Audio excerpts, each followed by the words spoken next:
I grew up in a small town in the middle of the cornfields in Illinois. It's called Shelbyville, and as my father always said, there are 5,000 people in it when everyone's at home.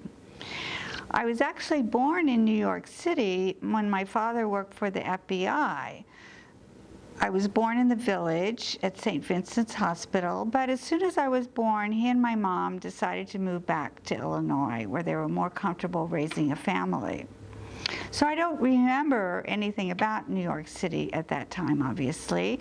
I was always interested in writing, and particularly in art and visual images. I remember in our post office, there is a wonderful painting by a WPA artist named Lucia Wiley. She painted in the early 40s, and it's of the Shelby County Fairground.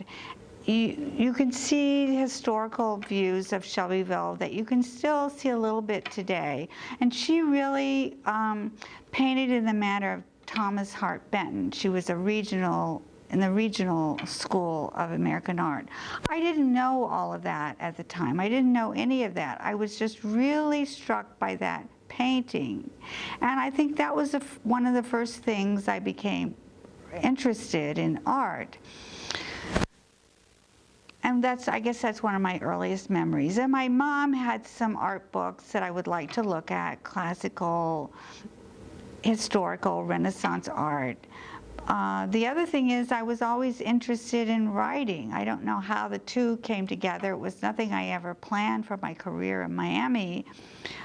But writing was always a big interest of mine. And I remember when I was a Girl Scout, I did fill out all the forms to be a writer. They had these little badges you could get, so I did that. And when I was a senior in high school, one of my good friends and I were co-editors of the Shelbyville newspaper, high school newspaper. It was called the Shelby Snooper.